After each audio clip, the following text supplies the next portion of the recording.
Avengers Endgame. The biggest film of all time and the culmination of 11 years of hard work from Marvel. And yet, despite this being a definitive end to this era of the MCU, it has left fans with more questions than answers. Today, I'm going to answer perhaps the most divisive question of them all. Is Steve Rogers making a life with Peggy Carter in an alternate timeline, or in the existing MCU timeline? This question has split opinions so heavily that even the writers and directors of the film are at odds with one another. The directors, Joe and Anthony Russo, state that if Cap were to go back into the past and live there, he would create a branched reality.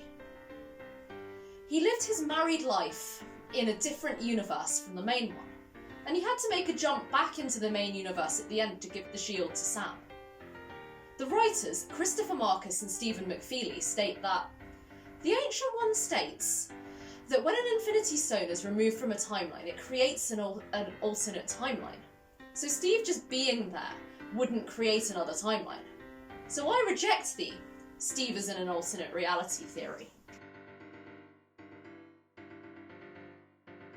In order to answer this question and find out whether the directors or the writers have a better grasp on the film, we first need to understand how time travel works in Endgame, and how this differs from conventional time travel rules.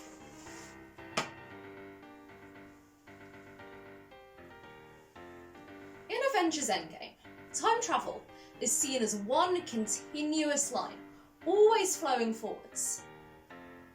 The past cannot be altered by returning to it. The past becomes your future, and your former present becomes your past, thus meaning that your new future cannot change your new past. So, now we know how it works, it needs to be put into context, to see if there really are multiple realities at work here. And in order to do that, I am going to be using Scott Lang's timeline, as this is far, far simpler than Steve's. So, here we see a timeline, showing some of the major events of the MCU. We have the Battle of New York in 2012, Infinity War in 2018, and the events of Endgame in 2023. Now, if this followed the conventional time travel rules, Scott would have taken this orange arrow straight back to the same 2012 that had already happened, and then this orange arrow back to 2023 once the heist is completed.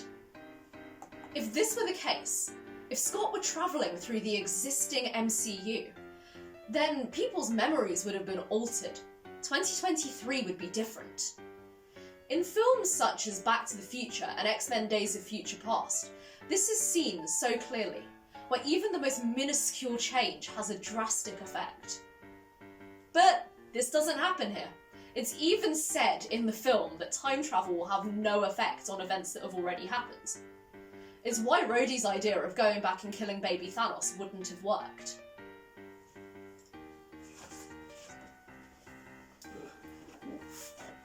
So here we have a second timeline.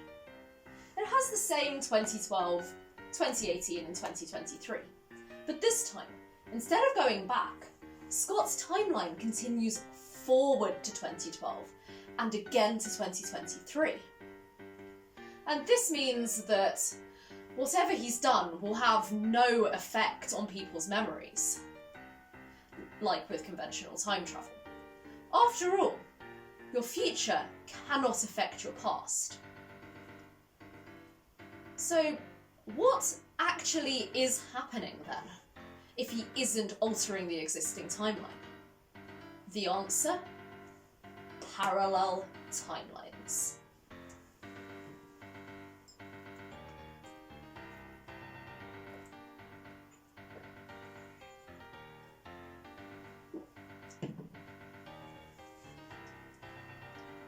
When Scott goes back to 2012, he creates a parallel timeline.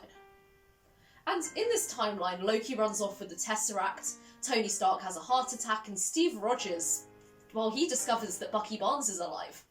And these events have a drastic effect on this timeline, but don't affect the main timeline at all, because they didn't happen the first time around. So, relating this to Steve's far more convoluted timeline. Here we can see every time he jumps to, both during the heist and whilst returning the stones. And we can also see the subsequent parallel realities that have been created. But when we get to 1945, things become a little different. Instead of making the jump back to 2023, Steve decides to live out his life with Peggy Carter in the new parallel timeline. And then, once his life is done and he's ready to pass the shield on to Sam, he uses the remaining pin particles to jump back into the main timeline mere seconds after he initially left it. That makes sense, right? The Russo brothers were correct in their assumption that Steve is living in a branched reality? Well, not exactly. See, I believe a difference needs to be made clear between a branched reality and a parallel reality. As Marcus and McFeely stated, the Ancient One clearly explains how a branched reality is created by removing an Infinity Stone from a timeline. This is a weaker reality, branched off from the main one, that will eventually deteriorate away because one of the stones is in presence, which, comprises all of life. And, well, Steve obviously doesn't create that. In fact, he is actively preventing that. A parallel timeline, on the other hand, is one created through the slight variations caused by time travellers, instead of them affecting the existing timeline. As I said previously, the parallel timeline exists alongside the main timeline. We know that these parallel timelines exist. Loki's TV show is set in one. And they're not going to change the entire rules of time travel for this film just for Steve Rogers. Would they? Spoiler alert, they wouldn't. From my research and analysis, I can conclude that the Russo brothers are most correct in their side of this debate. Steve Rogers is living his life with Peggy Carter in a parallel timeline, not the existing MCU timeline. So, I hope everybody enjoyed watching this video, and I hope you enjoyed my theory. Leave a comment down below on what you think of this, and don't forget to like and subscribe if you're new, follow my Instagram or my Twitter, and I will see you in the next video.